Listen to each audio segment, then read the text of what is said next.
Assalamualaikum warahmatullahi wabarakatuh. Selamat pagi, tetap semangat ya untuk belajar di rumah. Baiklah, hari ini kita materi baru dari geometri bidang, yaitu segitiga kongruen ya. Jadi materi ini merupakan kelanjutan dari materi sebelumnya, kaitannya dengan segitiga yang kongruen. Nah, saya yakin kalian semua sudah pernah ya mempelajari kaitannya dengan segitiga kongruen. Jadi seperti apa segitiga dikatakan kongruen? Nah, kita lihat seperti ini. Jadi segitiga ABC kongruen dengan segitiga DEF. Seperti ini disimbolkannya, kongruennya tetap seperti hanya kongruensi pada sudut atau kongruensi pada segmen garis. Kita sekarang kenakan pada segitiga, seperti itu. Jadi segitiga ABC kongruen dengan segitiga DEF apabila memenuhi 6 kriteria, ya. Yang pertama, sudut A kongruen dengan sudut D. Yang kedua, sudut B kongruen dengan sudut E. Dan sudut C kongruen dengan sudut F. Selanjutnya, dari sisi-sisinya, maka sisi AB kongruen dengan sisi DE, sisi BC kongruen dengan sisi EF, dan sisi AC kongruen dengan sisi DF. Kalau keenam-enamnya ini terpenuhi, maka segitiga ABC dikatakan kongruen dengan segitiga DEF.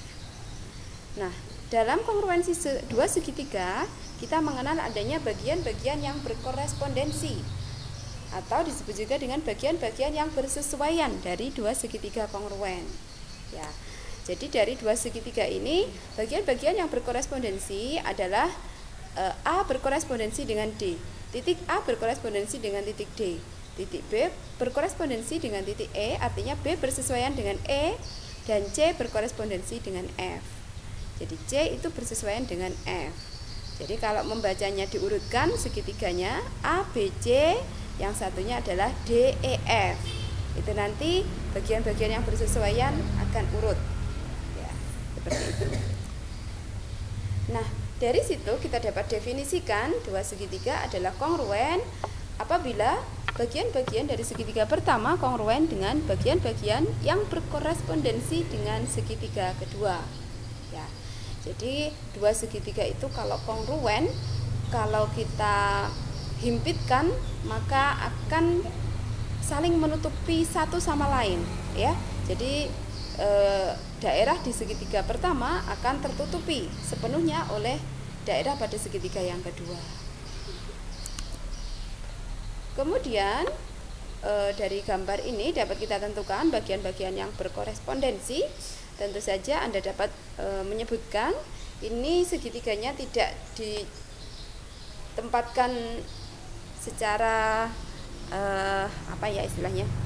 Jadi agak dibalik satunya. Jadi Anda harus dapat menyebutkan bagian-bagian mana yang saling berkorespondensi. Nah, kita lihat sisi dan sudut yang saling bersesuaian. Nah, di sini sudut M itu berkorespondensi dengan sudut R. Iya, benar sekali. Jadi M berkorespondensi dengan R. Maka sudut M kongruen dengan sudut R. Kemudian sudut T, kita lihat sudut T pada segitiga SRT nanti akan kongruen dengan sudut Q pada segitiga MNQ. Kita lihat simbol apa itu? Bukan simbol ya, tandanya sama ya. Jadi 3 garis merah di sini. Kemudian sisi NQ akan kongruen dengan sisi RT. Ya. Jadi menyebutnya adalah NQ akan kongruen dengan ST. Jadi kalau kita dari N ke Q, kalau dari S ke T, ya biar nanti mudah kita mengidentifikasi yang lain. Sudut N akan kongruen dengan sudut S. Dan seterusnya Anda dapat mengidentifikasi sendiri bagian-bagian mana yang saling berkorespondensi. Nah, kemudian dalam kongruensi dua segitiga kita juga mengenal adanya relasi ekuivalensi.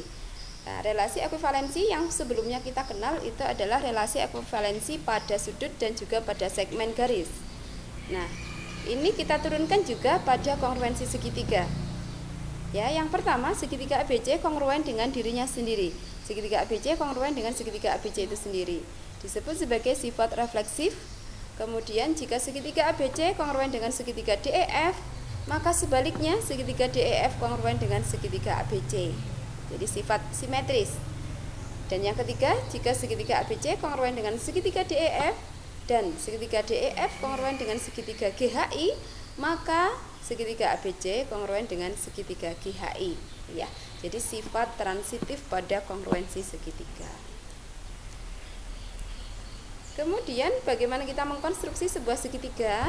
Jadi kita memiliki 3 segmen, segmen AB, segmen AC, dan segmen BC akan dibentuk sebuah segitiga. Maka dapat dengan mudah kita konstruksi sebuah segitiga dengan cara menduplikat, ya, panjang masing-masing segmen garis.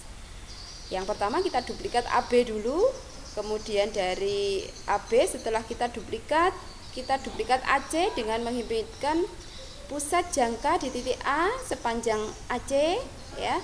Kemudian BC kita duplikat, jadi kita tempatkan jangka di titik B, kita buat busur sepanjang BC, ya, dan memotong di busur yang sebelumnya tadi, sehingga kita peroleh segitiga ABC dengan panjang sisi yang telah ditentukan, seperti itu.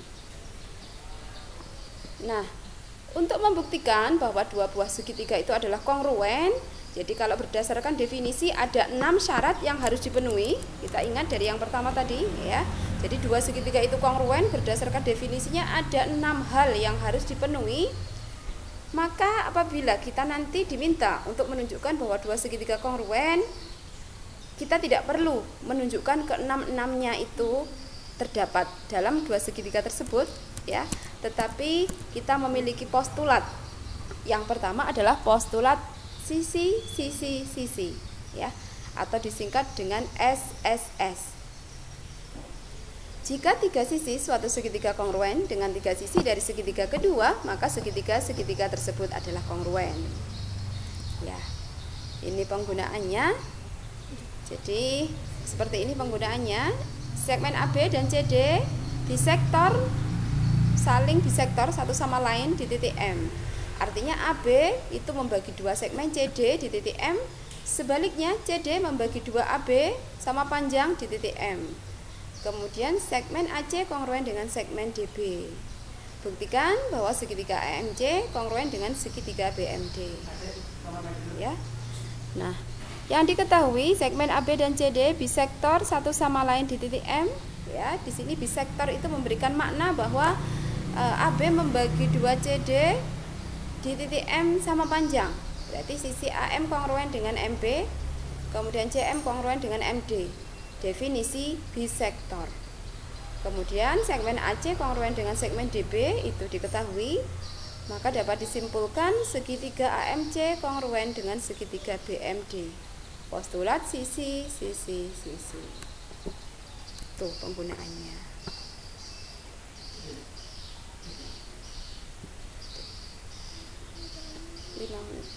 Kemudian sisi apit dan sudut apit. Sisi apit segitiga adalah sisi-sisi yang mengapit sebuah sudut segitiga. Seperti ini, ya. Jadi ada sudut T itu diapit oleh sisi TU dan sisi TV. Kemudian kita mengenal sudut apit. Jadi sudut yang mengapit sebuah sisi segitiga. Seperti ini sisi TV diapit oleh sudut T dan sudut V. Ya. Itu adalah sisi apit dan sudut apit. Nah, yang kedua, untuk membuktikan dua segitiga adalah kongruen, itu adalah postulat sisi sudut sisi. Jadi jika dua sisi dan sudut yang diapit oleh kedua sisi dari segitiga pertama kongruen dengan dua sisi dengan sudut yang diapit oleh kedua sisi pada segitiga kedua, maka kedua segitiga tersebut kongruen, ya. Jadi sisi sudut sisi itu harus berurutan, sisi sudut sisi. Tidak boleh sudutnya ada di sana. Sisi sudut sisi, begitu.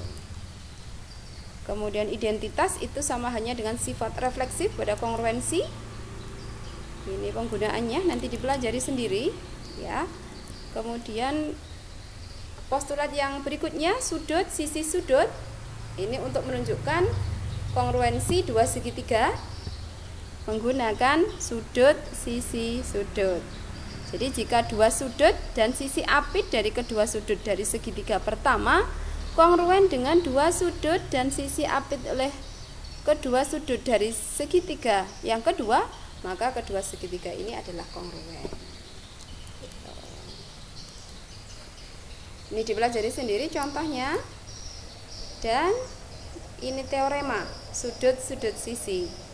Ya, jadi teorema ini bisa juga digunakan untuk membuktikan dua segitiga kongruen. Ya, jika dua sudut dan sebuah sisi, bukan sisi apit sudut dari suatu segitiga adalah kongruen dengan dua sudut dan sebuah sisi dari segitiga kedua, maka kedua segitiga tersebut kongruen. Pembuktian teorema 311 silahkan dicoba sebagai latihan. Ya, gambarnya sudah saya berikan, diketahui apa, buktikan apa, dicoba untuk merumuskan pembuktiannya. Itu. Lanjut di latihan soal, ya, silahkan dipelajari. Di sini nanti satu gambar ini digunakan untuk 6 soal di bawahnya, ya. Silahkan nanti postulat mana atau teorema yang digunakan untuk membuktikan bahwa segitiga ABC kongruen dengan segitiga DBC. Itu untuk kongruensi dua segitiga. Jadi pada dasarnya untuk membuktikan dua buah segitiga itu adalah kongruen, kita bisa gunakan postulat sisi, kemudian sisi, sudut, dan teorema sudut sisi. Saya rasa itu untuk materi kali ini. Sampai jumpa pada materi berikutnya. Semoga bermanfaat. Tetap semangat untuk belajar. Saya akhiri. Wassalamualaikum warahmatullahi wabarakatuh.